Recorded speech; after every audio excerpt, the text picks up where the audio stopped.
Romanos 1, versículo 16 e 17, começando, daqui a nossa palavra, diz o seguinte: pois eu não me envergonho do evangelho, porque é o poder de Deus para a salvação de todo aquele que crê, primeiro do judeu, também do grego, porque a justiça de Deus se revela no evangelho, de fé em fé, como está escrito, o justo viverá por fé.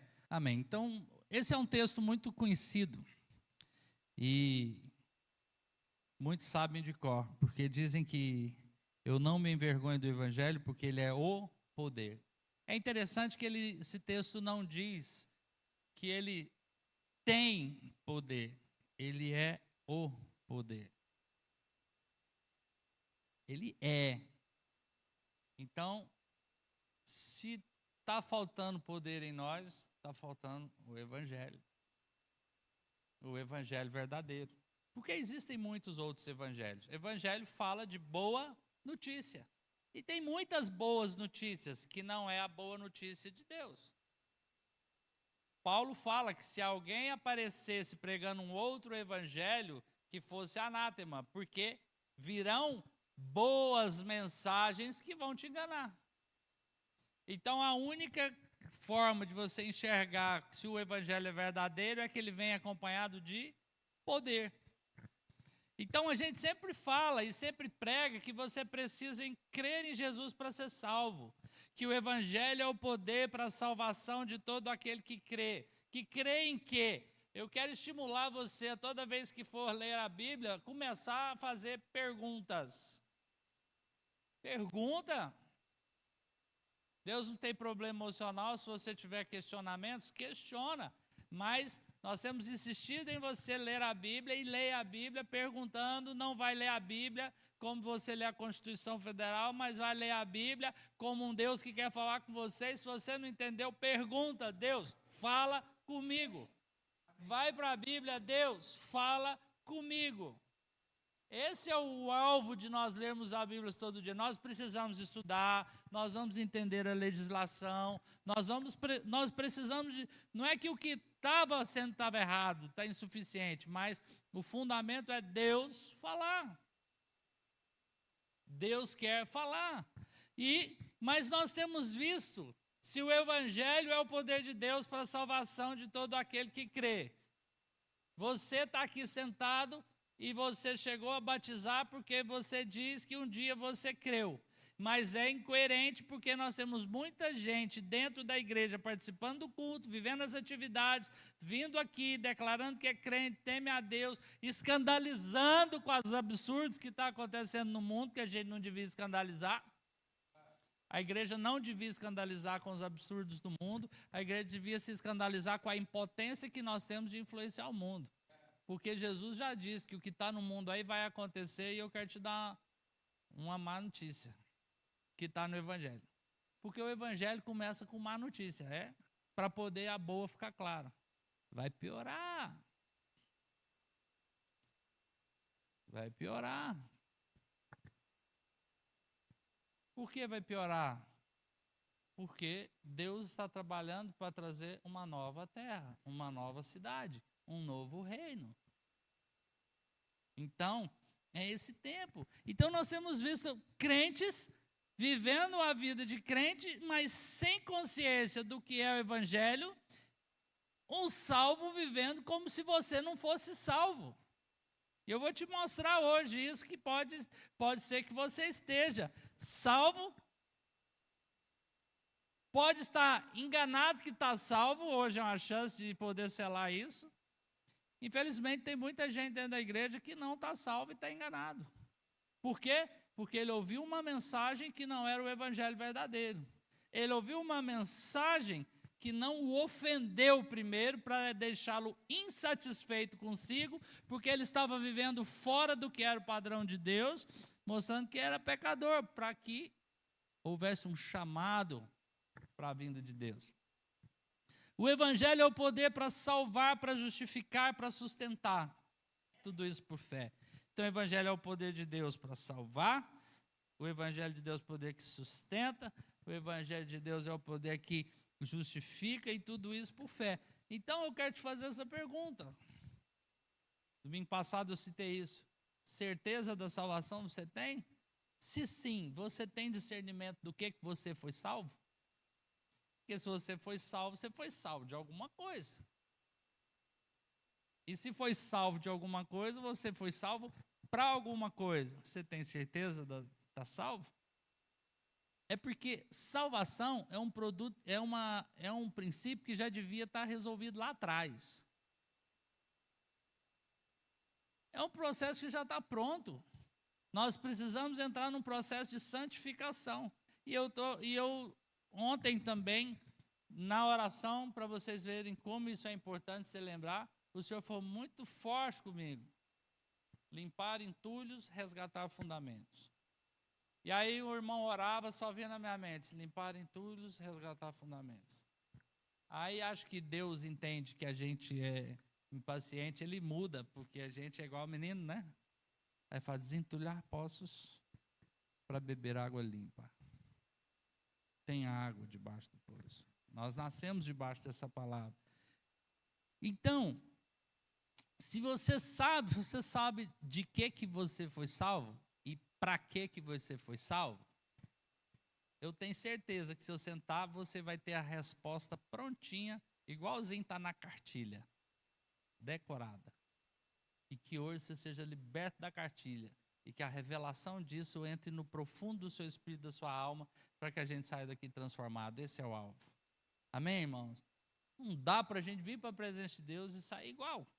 Então, porque se você não entender do que você foi salvo e para que você foi salvo, você vai ser um crente que vai continuar vivendo a sua vida antiga. E aí é terrível. E por que é terrível? Porque você foi tirado do mundo, não pertence ao mundo, então você não vai ter os benefícios do mundo. Mas se você está no reino de Deus e fica ansiando aquilo que é do mundo, você não vai usufruir daquilo que é de Deus. Eu estou conseguindo ser claro? Que eu quero acelerar nessa introdução. Então, o que diz para nós que você, como um salvo, não pode estar escravo da agenda e das pressões desse mundo e das pressões da nossa velha natureza? Então, o primeiro ponto que Deus nos liberta, nós precisamos ser salvos da agenda desse mundo e das pressões da sua velha natureza. Eu sou assim. Vai ter que mudar, querido. Porque você é filho de Adão. E se permanecer, vai dar ruim. Porque Jesus veio para transformar. Mas a vida inteira eu fui assim. Ótimo, chegou o dia de transformar e pena que você não mudou antes. Porque a natureza caída vai bater porque ela não quer morrer. E a Bíblia diz que para que eu viva essa graça e viva o Evangelho, ele precisa morrer. Então, o que é o Evangelho? O Evangelho é uma mensagem. E o poder dessa mensagem não está nessa mensagem em si. Não é no que, mas é em quem ela carrega. É de quem essa mensagem fala. E quem estabeleceu essa verdade é vivo e eficaz. Então ela não é só o poder porque ela é uma mensagem poderosa. Ela é poder porque é de quem ela veio. Então a salvação só é possível debaixo do poder de quem liberou essa mensagem que tem poder para salvar. Tem muita gente tentando se salvar. Esses dias eu peguei um Uber ouvindo um gospel, eu falei, irmão, tá lá, eu sou religioso. Não, acho que todos os caminhos levam a Deus. Eu falei, eu acho que você está enganado. O cara fala um negócio, eu falei, cara, você falou a coisa errada para o cara errado na hora errada, porque eu estou descendo. Vamos ter que dar uma volta no quarteirão.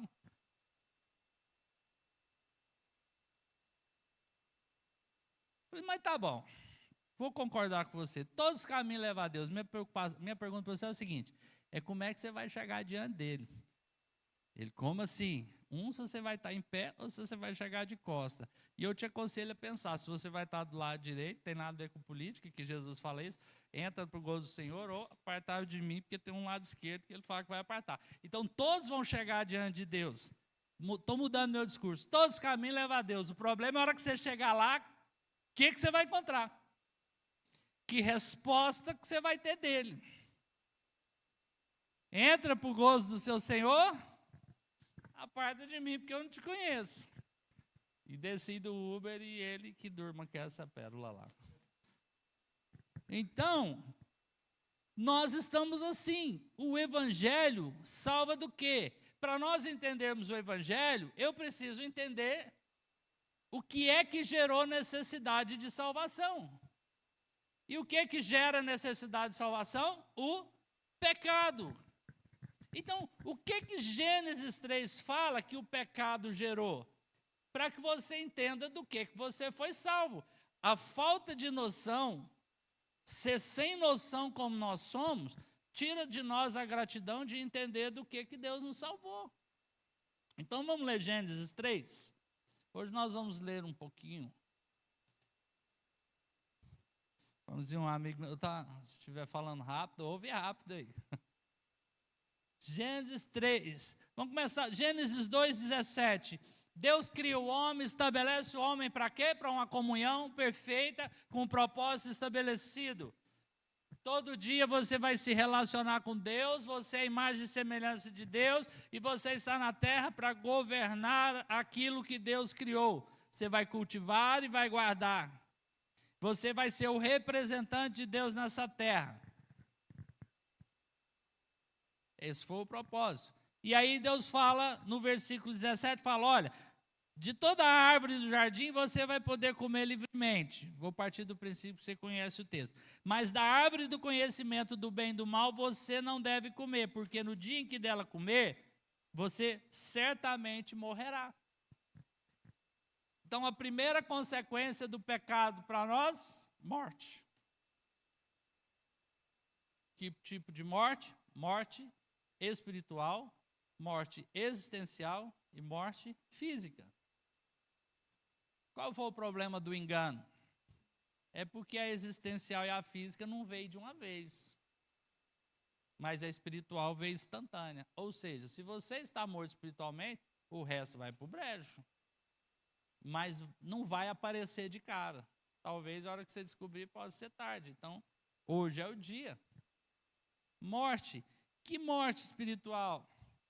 A relação com Deus foi quebrada. Que morte existencial? O homem perdeu sua identidade. Aquele que governava todas as coisas, aquele que entrou diante da presença de Deus, agora ele vive debaixo de duas coisas terríveis: vergonha e medo. Vergonha por causa da culpa do pecado. E medo por causa daquilo que ele se tornou, porque ele perdeu tudo aquilo que o sustentava.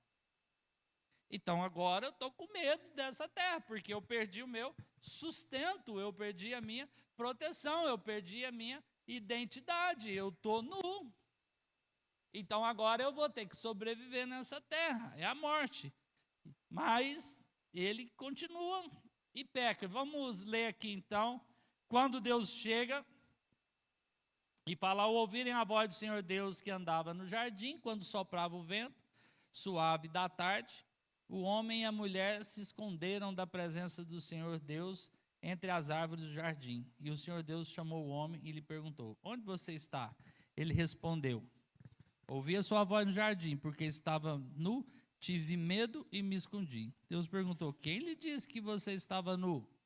Você comeu da árvore, eu ordenei que não comesse? Então o homem disse: a mulher que me deste para estar comigo, ela me deu da árvore e eu comi.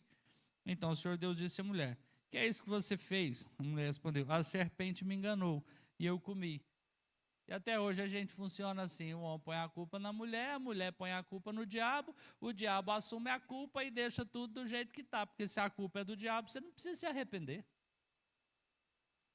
Certo? A serpente me enganou e eu comi. Então o Senhor Deus disse à serpente: por causa do que você fez, você é maldita entre todos os animais, entre todos os animais selvagens, você rastejará sobre o seu ventre, comerá pó todos os dias da sua vida. por inimizade entre você e a mulher, entre a sua descendência e o descendente dela. Aqui já é uma profecia da nossa salvação. Aqui já tem uma revelação que Deus iria liberar o evangelho com poder de salvar. E a mulher disse: aumentarei em muito os sofrimentos da sua gravidez, com dor você dará à luz filhos, o desejo será para o seu marido e ele te governará. E Adão disse: por ter dado ouvidos à voz da tua mulher e comido da árvore que eu havia ordenado que não comesse, maldita é a terra por sua causa. Em fadigas obterá dela o sustento durante os dias da sua vida. Ela produzirá também espinhos e ervas daninhas, e você comerá a erva do campo. No suor do seu rosto você comerá o seu pão até que volte à terra, pois dela você foi formado, porque você é pó e ao pó voltará. E o homem deu o nome à sua mulher e Eva, por ser mãe de todos os seres humanos, e o Senhor Deus fez roupas de pele, os quais os vestiu Adão e sua mulher. Então o Senhor disse: eis que o homem se tornou como um de nós, conhecedor do bem e do mal. É preciso impedir que estenda a mão e tome também da árvore da vida, come e vive eternamente. Por isso o Senhor Deus o lançou fora do jardim do Éden, para cultivar a terra da qual havia sido tomado. E depois de lançar fora o homem, Deus colocou querubins a leste do jardim do Éden, uma espada flamejante que se movia em todas as direções para guardar o caminho da árvore da vida. Então aqui, no próprio texto, na própria palavra, já está dizendo o que gera necessidade de salvação. Então, o evangelho é poder para salvar de quê? Não sei como nós vamos trabalhar cada um desses detalhes, mas o primeiro ponto, da morte e do justo juízo da ira de Deus. Porque nós nos tornamos pecadores, e a palavra diz que o salário do pecado é a morte, e como pecador a gente começava a merecer o inferno, e hoje está ofensivo falar para as pessoas que se elas não receberam a revelação do evangelho, não creem em Cristo mesmo de forma como o único que é suficiente salvador, a gente está jogando essas verdades fora, criando outras teologias, e é essa verdade que salva, ele vai sim parar no inferno. O problema é que a gente muito tempo pregou isso com legalismo e não com amor pelas almas, porque eu sou salvo, você é filho do cão. O amor vai gerar anseio para que você pregue o evangelho às pessoas que você ama, para que elas sejam salvas. Então, o evangelho nos livrou da morte e do juízo eterno. Isso está claro para você se batizou, através da justificação. Então o texto diz que o evangelho é o poder de Deus para salvar, porque nele está a justiça de Deus. Então a salvação da morte eterna e do juízo da ira de Deus. Nós estávamos condenados, fomos reconciliados com Deus. Nós fomos salvos do pecado, da culpa do pecado, que gera aquela vergonha de chegar diante de Deus. Ah, não tem vergonha de chegar diante de Deus. Meu irmão, se você chega aqui num culto onde Deus está presente e Ele diz, todos vocês louvem ao Senhor, você não abre sua boca, tem um negócio errado com a sua vida. Você não tem nada para falar com Deus, então está faltando alguma coisa nessa relação. Ou é medo, ah não, mas eu vou orar, é muita responsabilidade. Não, irmão. Joga esses trecos que embriaga fora. São mentiras da religião. Então, me livrou da morte do juízo de Deus, me livra do pecado, da culpa do pecado, que é a vergonha, e do poder do pecado, que é o medo. Não devo nada para o pecado. Não preciso viver com medo. Não preciso ter medo de morrer, não preciso ter medo de passar fome, não preciso ter medo de que Deus não vai suprir, não preciso ter medo de traições, porque o poder do evangelho me salvou do quê? Do poder do pecado. Não preciso ter medo de cair, não preciso ter medo de ir para o inferno. Vamos resolver esse assunto? Não precisa ter medo de perder a salvação. É mais fácil você pensar em como garantir ela. Você vai gastar menos energia. como que eu vou... Paulo nos fala assim, preocupa se você vai perder ou não salvação. Paulo fala assim, desenvolva a sua salvação. Então nós temos uma base dessa salvação. Ele nos livrou da morte espiritual, física e da morte eterna. E ele nos livrou de nós mesmos, da natureza caída que você tem. Sabe como? Da morte espiritual, que nós não vamos mais para a condenação. Da morte eterna, da morte existencial, porque Deus resgata a sua identidade. Você vai entender quem Deus te criou para ser, você não vai querer fazer coisas grandes para ser reconhecido, você entende que Deus é quem te afirma e você vai ter o coração de viver para viver aquilo que Deus te chamou para viver. Fazer o que Deus te chamou para fazer e sair daquela tensão de alguém que parece que está sempre devendo. A gente acorda devendo, a gente acorda devendo para Deus, a gente acorda devendo para o mundo, a gente acorda devendo para o chefe, acorda devendo para a mulher, acorda devendo para os... A gente acorda devendo, é ou não é? Porque sempre vai estar faltando alguma coisa, porque o homem caído é insatisfeito. O caído, não salvo, ele não vive com aquilo que ele tem, com a missão que ele recebeu. Ele vive sempre focado naquilo que falta para justificar, porque ele não está andando no que Deus chamou para andar. Não é. O Evangelho nos salva disso. Não é só te tira do inferno para te levar para o céu. Porque isso que eu estou te falando é consequência lá do pecado de Adão. O Evangelho te livra de querer ser uma matriarca superprotetora e uma mãe que transforma seu filho no seu Deus, um pai que transforma seus filhos, né, naquilo que vai realizar os sonhos que a gente não colocou, mas vai criar filhos para glorificar o nome de Deus. Vai te livrar da dor do parto. Aline, que um dia está vindo um ali, a gente não sabe se é um menino ou uma menina, ou o Vicente ou a Maria Cecília, entregando, mas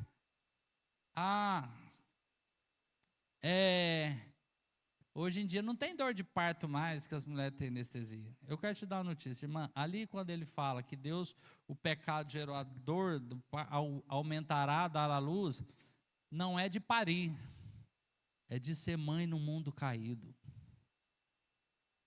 Tem muitas mulheres aí que não querem ter filho porque vou pôr o filho nesse... É de ser mãe no mundo caído. O filho pode não nascer como deveria ser nascido, projetado de Deus, perfeito, vir com enfermidades, vir com alterações, vir com transtorno. Vou pôr meu filho nesse mundo. Tem pai que fala, ai, meu filho vai para a faculdade. E existe uma estatística que 70% dos jovens crentes que vão para a faculdade se desviam, virar ateu, entra nessa loucura. Então, o aumento da dor de parto, mulher, não é só o fato de ser pôr o bichinho para fora, não. Não é o fato de parir, é o fato de exercer maternidade. A palavra de aumentar a dor do parto é a mesma palavra para maldita é a terra. Eu nunca tinha parado de ver isso. A maldição, o pecado da mulher, o pecado do homem é o mesmo. Só que ali dá para ela um aspecto interno e o homem dá o aspecto global. Mas é a mesma dor. Então, Deus, o pecado gerou essa consequência. O pecado livra você de si mesmo, da sua natureza caída. Sabe qual que é Deus te livrar de si mesmo? Não é mudar o seu comportamento, que depois você se sente culpado. Deus te livra de si mesmo, porque a proposta de Satanás para Eva foi o quê? Se você comer, você vai ser igual a Deus. E a consequência do pecado foi que você se tornou Deus de si mesmo. Você é dono do seu nariz. Não, não sou, tema a Deus. Mentira. Se você não crer no Evangelho, se arrepender e for salvo da condição de ser o dono do seu nariz, não vem com essa. Então, o pecado nos livra da morte do juízo eterno, da culpa e do poder do pecado, da morte espiritual e física e eterna. Ontem, nós enviamos a irmã Norma para casa. Mas ela venceu a morte espiritual, ela venceu a morte física. Porque se você é cristão, eu e você vamos entender que no último dia nós todos ressuscitaremos. E a ressurreição é a prova de que o evangelho é o poder para salvar da morte física. Dessas coisas todas a gente está indo. O evangelho também, que te livra do poder, do pecado, da morte, te livra de si mesmo, te livra do domínio das trevas. Te livra do poder e do domínio de Satanás. Ah, mas eu não estava debaixo do domínio de Satanás, eu sou legal, não bebo, não roubo, não fumo.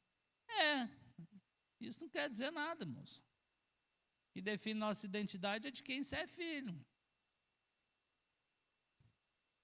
Então, o evangelho veio para nos salvar do domínio das trevas, para sermos transferidos para viver debaixo da legislação do reino de Deus. Mesmo estando aqui, o que nos governa é a legislação do reino, não é a legislação desse mundo. E a legislação do reino é cumprida com princípios. Então, o que acontece? E aí eu chego no foco que eu queria compartilhar, é desenvolvam a sua salvação. O evangelho tem poder para salvar de todas essas coisas. Elas estão resolvidas, estamos aí, isso está claro para nós. Alguém tinha dúvida disso? Mas tem uma coisa que eu acho que a gente ainda não entendeu.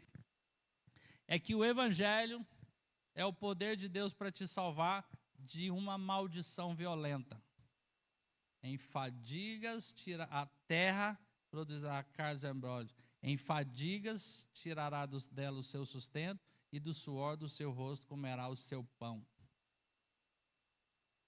Isso é uma maldição do pecado. E o evangelho é o poder de Deus para te salvar disso. Amém? O evangelho, o pecado colocou o homem no lugar da própria vida, separado de Deus, preso na sua própria natureza, tendo que se sustentar por si mesmo, vivendo por si mesmo, tentando sobreviver e sustentar por essa própria vida. E o nome disso é uma vida marcada por fadiga, desgaste, suor e morte, traduzindo para o século 21, correria e burnout.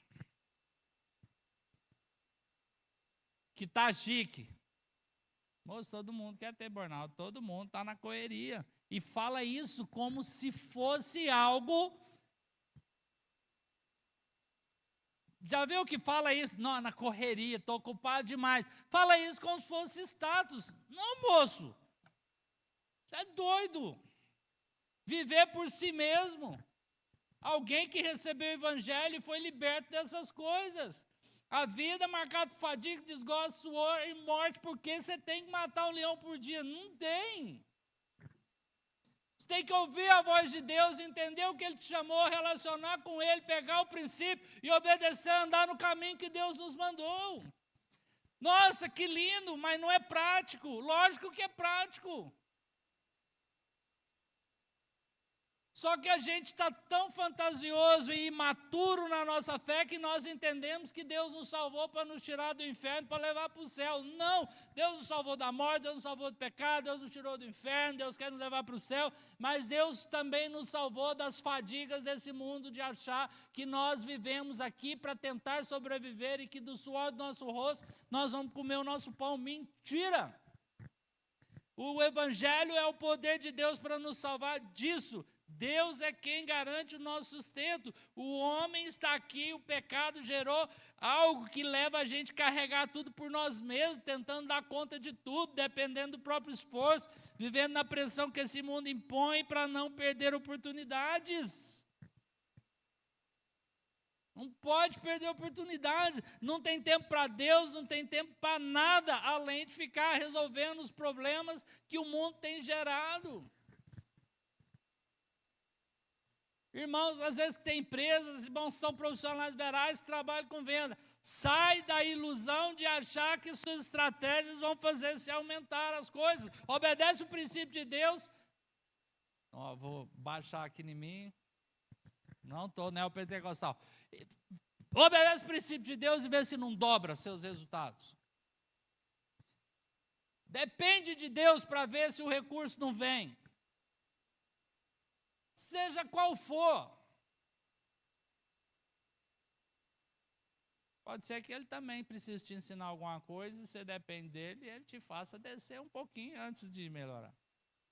O que é que Deus te livrou? De depender de si mesmo, de depender dos recursos, de depender dessas outras coisas. Por isso que nós estamos na era da ansiedade, do burnout e da era do esgotamento. Pessoas esgotadas que vivem tentando sustentar a própria vida. Por isso que às vezes a gente vem aos cultos e não consegue celebrar a Deus, não consegue orar, não consegue louvar. Está aqui, sem entender que Deus está aqui, que a fonte está aqui, que a chave está aqui. Estou falando no ambiente de culto, doido para acabar a reunião para ir embora, porque tem um monte de coisa para resolver.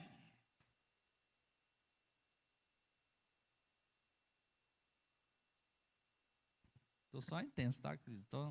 Então, irmãos, eu estou com muito anseio de que Deus revele para nós que o poder do Evangelho nos salva disso.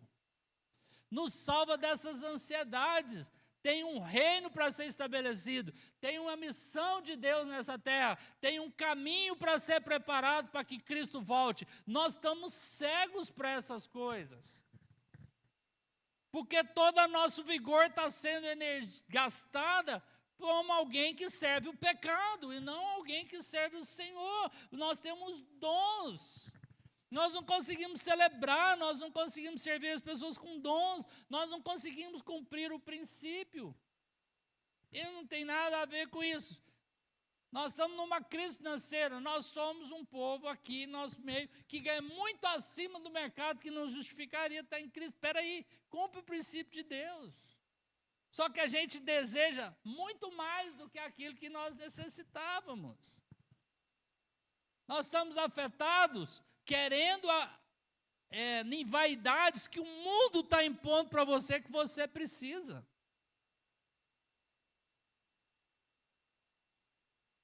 Que o mundo está impondo. Nós vamos, para alguns irmãos que quiserem ajuda, nós oramos aqui domingo passado sobre finanças, se quiserem ajuda, eu falei, planilha, senta, vamos sentar junto, vamos pôr a mão, vamos orar, e se Deus der direção, pode vir uma palavra de sabedoria do alto. Às vezes nós não vamos saber lidar com o seu problema, mas quando 2 ou 3 reunidos estão diante do Senhor, pede o que quiser e vai ser feito. É essa que é a base da nossa fé. Ah, eu tenho vergonha. Não, moço, vergonha não. Vergonha é ficar endemoniado. Vergonha é ficar preso no pecado. Deus nos chamou para uma vida plena. Entende? Ainda que a gente esteja passando por circunstâncias de sofrimento. Aí a gente olha para a Bíblia e fala assim, nossa, que maravilha. Paulo no mais profundo do cárcere, o cara está na cadeia, apanhando igual um maluco, louvando a Deus e o poder de Deus vindo. A gente quer o poder de Deus, mas não quer o preço para ser pago, que não tem nada a ver com você fazer algo. Sabe qual que é o preço a ser pago? Crer naquilo que Cristo fez e no que Deus falou para você. Só que a religião traz uma fantasia que é difícil demais. Difícil é viver nesse mundo sem o Senhor, queridos. Difícil é viver por conta própria.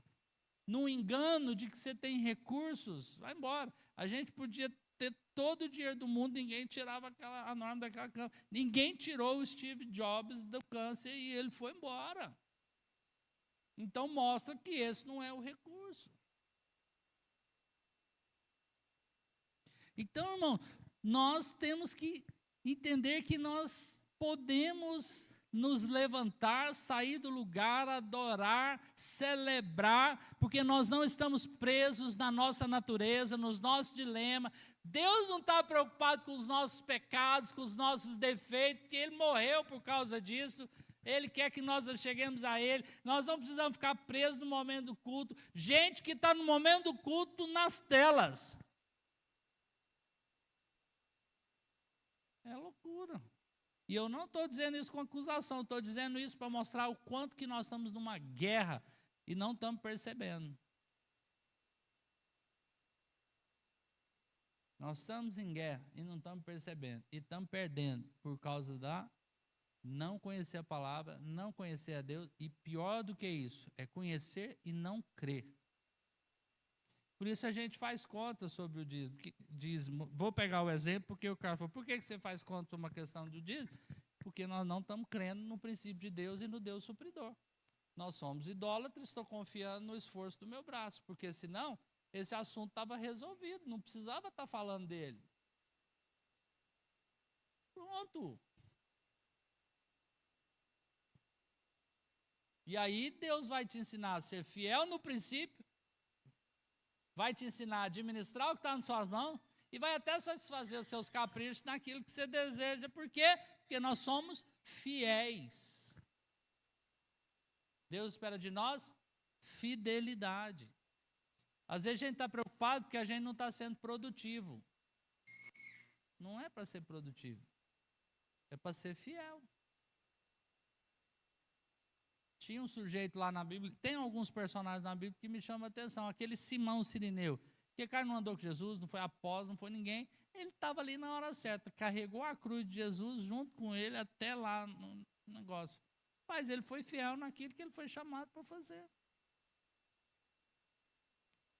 Teve um sujeito que emprestou um jumentinho para Jesus e às vezes era isso que ele precisava fazer. Toma, está aqui o recurso. Teve alguém que emprestou a casa para ele fazer o cenáculo, que a gente nem sabe se aquele camarada era crente. Então, nós precisamos, o Evangelho é o poder de Deus para nos salvar para desenvolver a nossa salvação dessas loucuras da nossa natureza caída e daquilo que o mundo impõe como agenda para você poder se sustentar sozinho. Da fadiga do suor do seu rosto, você não come mais, porque o sustento vem de Deus. Nós não podemos ficar agoniados. Irmãos que não entendem quem é a fonte da sua vida, quem é a fonte dos seus recursos, quem é a fonte da sua cura, quem é a fonte de sustento do seu casamento, querido. Deus inventou o casamento, não vai ter jeito de dar errado. É muito mais difícil dar errado do que dar certo. O problema é que nós somos muito duros por causa do pecado. Para pensar, irmão, viver num casamento ruim é muito difícil. E a gente gasta energia nisso, é muito mais difícil. Mas se nós nos quebrantamos diante de Deus e nos humilhamos, saímos da nossa arrogância, de achar que somos o certo e o outro está errado, e entender o que é que Deus projetou nessa casa, irmão, não tem jeito de dar errado, porque Deus não faz plano errado. E o duro que pregar uma mensagem dessa virou fantasia, legal. Isso é real. O problema nosso é crer filhos, né, crentes, vivendo como não salvos. Isso é terrível. E a Bíblia nos deixa claro que você não está por sua conta. Salmo 127 fala assim, ó, se o Senhor não edificar a sua casa, se o Senhor não edificar a sua casa, em vão você trabalha. Em vão trabalha os que edificam. Se o Senhor não guardar a cidade, em vão vigia sentinela. Gente, não tem sistema de defesa mais perfeito do que o sistema de defesa de Israel. E aqueles incircuncisos dos ramais entraram lá e fizeram aquele estrago. Porque se o Senhor não edificar a casa, se o Senhor não guardar a cidade, esquece. Nós estamos perdidos. Se o Senhor, será inútil levantar de madrugada, dormir tarde, comer o pão que você conseguiu com tanto esforço. Aos seus amados, aos que creem, aos fiéis, Ele o dá enquanto dormem. Não quer dizer que os fiéis e crentes vão acordar 10 horas, não vão trabalhar. Quer dizer que eles vão trabalhar muito, se esforçar muito, ser testemunha nesse mundo, porque isso aqui não é desculpa para crente ficar preguiçoso, folgado. Nós precisamos produzir, mas A minha fé é que o resultado vem dele. Eu trabalho em paz, eu trabalho com alegria, eu trabalho descansado, porque eu sei que a fonte do recurso não depende da minha mão. Aí você assusta que tem gente que não tem onde pôr dinheiro. Nós conhecemos um irmão, acho que o Jamé, que caminhava da Argentina, numa construtora, o cara vive com 10% do que ele ganha e ele fala que não tem onde pôr dinheiro. Aí veio do zero, porque ele é um gênio. Não, a única coisa que ele fala é: eu creio. Agora, esse é um exemplo terrível, porque o dinheiro continua parecendo muito grande. Mas às vezes você vê casas vivendo em paz. Às vezes a gente entra em umas casas que você vê quem é o marido, que você vê a esposa, e eles são felizes para sempre. Fala, não tem como. Porque Deus governa. Não tem aquela conversa: Deus, a culpa é sua com a mulher que você me deu. Na época de casar não pensou nisso. Ah, o marido que você me deu. Sempre tem algum culpado daquilo que está errado. Não, irmãos. Pecado. O pecado gerou essa ideia de transferir as coisas e de não crer, que pode até ser que o culpado seja o outro, mas você não serve a ele, você serve a Deus, perdoa e toca sua vida. Filhos que entendem que vão trabalhar muito, acordar de madrugada, trabalhar de noite, entendendo que o Senhor está edificando e que o Senhor está guardando. O texto não fala para não trabalhar, ele está dizendo é que você semeia e Deus trabalha a sua semente. O que é semear? Faz o que tem que ser feito. E tem o coração no lugar certo. Então o evangelho verdadeiro, ele é o poder para te salvar dessa prisão. Colossenses 1, 13 a 14 diz que ele nos libertou do império das trevas. Essa é a mensagem do evangelho. Ele nos libertou do império das trevas, de tudo isso que a gente veio falando. O que é o império das trevas? O império é aquilo que te faz trabalhar para ele. No sentido de que do suor do seu rosto você vai comer o seu pão, em fadiga você vai tirar o seu sustento, você vai viver em briga com essa mulher, porque a mulher que Deus te deu, ela só leva para o pecado, a mulher briga com o homem, transfere culpa, isso tudo, irmão, nós estamos libertos disso, isso é cansativo demais, você não acha não? É muito tenso. É muito tenso. O negócio é tão sério, assim, não é para rir, porque eu quero ficar assim. Mas tem irmãos que às vezes não aparecem, aí dá assim, eu estou com saudade do irmão, eu ligo, aí o dia que eu ligo, o cara, alô, o que foi? Ô, Jean, tudo bem? Tudo bem. O que foi? Falei, o que foi o quê? Aí o que eu fiz? Foi nada. Não, o pastor me ligando. Falei, não, irmão, estou com saudade do seu, hein? É uma realidade, porque a gente vive tenso.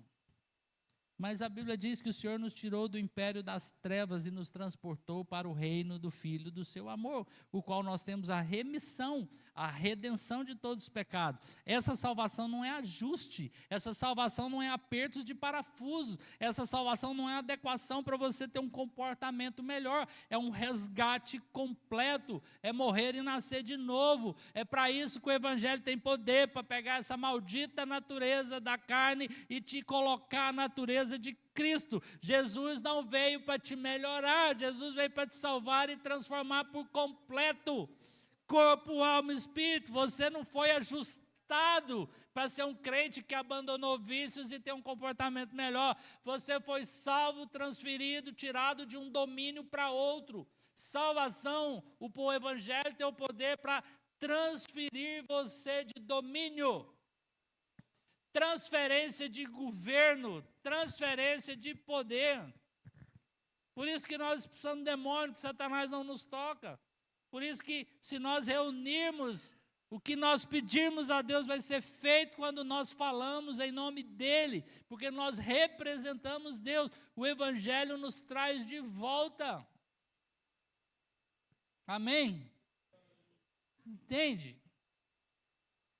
Colossenses 1, 21, 24 fala: e vocês no passado que eram estranhos e inimigos no entendimento pelas obras más que praticavam, agora porém ele reconciliou no corpo da sua carne, mediante a sua morte, para apresentá-los diante de Deus santos, inculpáveis, irrepreensíveis, se é que vocês permanecem na fé e alicerçados em amor e firmes, não se deixando afastar da esperança do Evangelho, a boa notícia que éramos pecadores, estávamos no império das trevas e Cristo na cruz foi lá e nos resgatou. Eu não tenho mais morte, eu não estou preso nesse mundo, não estou preso nessa agenda, não estou preso no suor do meu rosto, não dependo de mim para sobreviver, mas fui chamado nesse novo reino a viver uma vida abundante.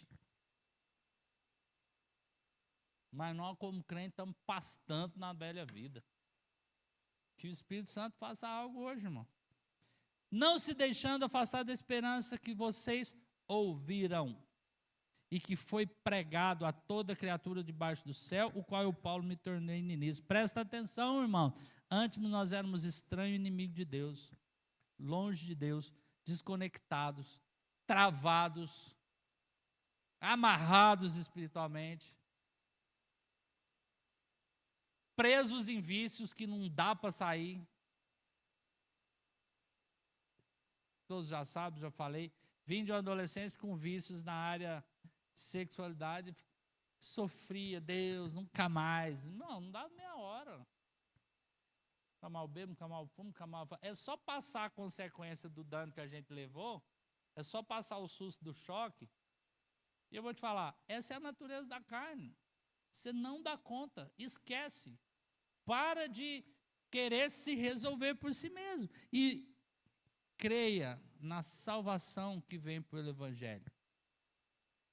E eu estou entrando nesse assunto por causa de ontem nós falamos, eliminar entulho e resgatar fundamentos. Se esse fundamento não entrar na nossa vida, a gente não vai sair do lugar.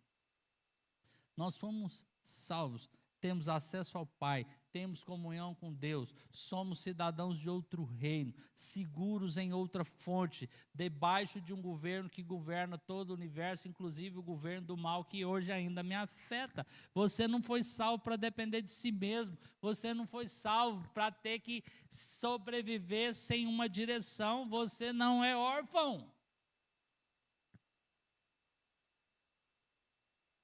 Agora, e por que você acha que a sua vida depende de você? Eu estou pondo você na pregação, mas nós, tá?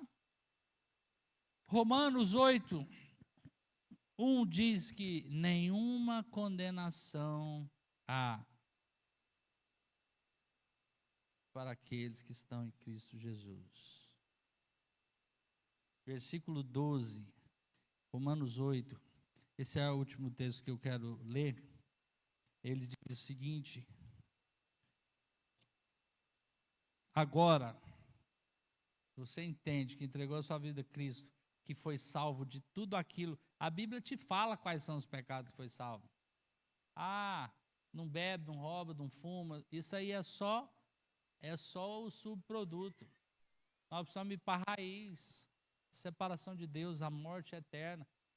A maldição de ter que viver do suor do nosso rosto, das fadigas desse mundo. Não é isso mais, acabou. E aqui diz que agora, pois, já não existe nenhuma condenação para os que estão em Cristo Jesus. Nenhuma dessas maldições de Gênesis 3, elas nos afetam, mas elas não nos dominam. Nenhuma das maldições de Gênesis 3 é governo sobre nossa vida. A gente está sofrendo os resquícios dela. Nós sofremos as lapadas dela, mas elas não nos governam. O problema é de governo. Mas ele fala, versículo 12, assim pois, irmãos, somos devedores, não à carne, não ao mundo. Considerando pessoas esses dias com a dívida alta de condomínio. Ricardo, se você vender o número do seu iPhone lá em cima, que você não precisa dele, você paga o condomínio, você paga seus aluguel atrasados, você resolve sua vida. Irmão do céu. Quase que eu voei do 10º andar. Tinha a redinha.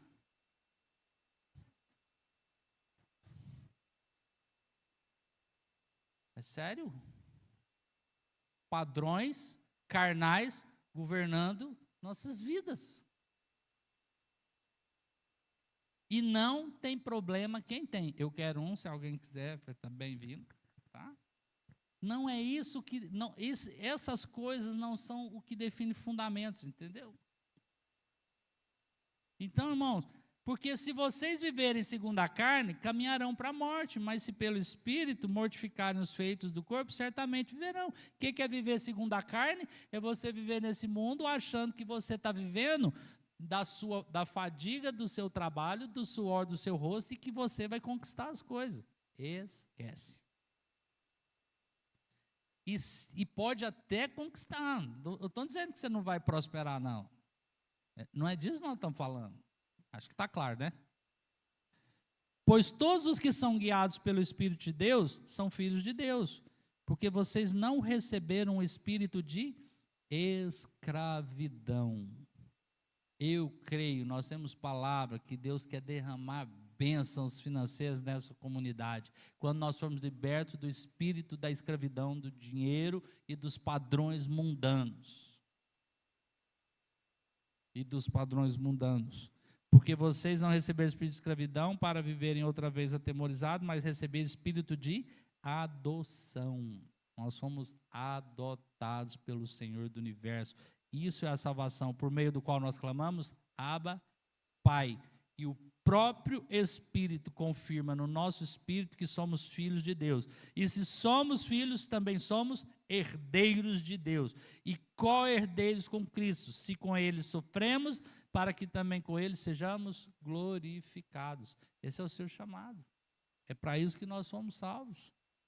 Nós hoje não estamos sofrendo por causa de Cristo ainda. Nós estamos sofrendo porque Cristo está trabalhando para nos tirar daquilo que é pouco sofrimento para entrar no muito, mas que vai trazer glória. É loucura não priorizar o Senhor. É loucura não depender do Senhor. Porque é muito peso, irmão, é muito cansativo, está muito desgastante. É muito tenso, é muita ansiedade, é pouca paz. Trabalhar muito sem direção dele, é sactel furado. E isso não tem a ver com bênção e maldição. O salvo vive, trabalha muito, mas não troca as prioridades. Ele trabalha em dependência. O evangelho não tira o trabalho, mas tira a fadiga de você sustentar a si mesmo. Não tira o trabalho, mas tira a fadiga de você ser responsável pelo seu próprio sustento. Isso é vida, isso é ser salvo. Então, irmãos, tem um texto de Isaías que diz: se quiserem, se crerem e me ouvirem, dar ouvidos, vocês comerão o melhor dessa terra. Isso é promessa. O evangelho nos salva do suor do nosso rosto, da fadiga dessas maldições que foram geradas. Então, que nós possamos ter esse entendimento que essa última parte que eu falei é sobre desenvolver a nossa salvação. Só que Romanos fala uma coisa aqui para concluir. Tudo isso, olha bem para mim, presta atenção. É vivido por fé. Por fé. Não é fé que as coisas vão dar certo. É fé que Ele é fiel. Não é fé que as coisas vão dar certo. É fé que eu não estou largado nesse mundo para minha própria conta. Não é fé de que Deus vai me dar o dinheiro que eu acho que eu preciso. É fé de que eu tenho certeza que Ele sabe mais do que eu preciso. E o que Ele está liberando é o que eu preciso para ser ensinado. Tudo isso é vivido por fé. Se eu não dependo de mim mesmo, eu vou andar segundo o princípio que a palavra diz. E Deus honra sua palavra. Deus banca as suas promessas. Aí a gente resolve aquela toda tranqueira de eu vou ler a Bíblia porque eu sei que Deus vai falar. Eu vou buscar porque eu sei que eu vou encontrar. Eu vou ser fiel em Deus porque Deus vai suprir. Eu vou trabalhar com alegria porque eu sei que Deus quer usar todo esse processo para algum momento eu ser o instrumento da vida dele. Ou contribuindo ou pregando, sei lá, porque Deus é infinito e a gente não sabe o que Ele vai fazer. Eu não quero trazer coisas que a religião forma para a gente, mas eu quero que fixe em você de que o Evangelho é o poder de Deus para te salvar dessas maldições e para te colocar nesse estilo de vida abundante. Vamos orar? Em cima do que Deus falou com você, eu queria que vocês pedir para que lá atrás não tenha esses movimentos e que o Espírito ministre na sua vida. No que Deus falou, abre seus lábios. Se você não tiver vigor para orar em voz alta, coloque sua vida diante de Deus. Pode olhar para mim agora, vamos olhar para o céu. Tenta ver Ele. Tenta buscar Ele. Crê naquilo que Ele diz, 2 ou 3 reunidos, eu estou ali presente. Fala, Deus, eu quero ver o Senhor aqui. Eu preciso te ver aqui, se o Senhor está aqui. Me mostra, me fala, me toca. Em nome de Jesus.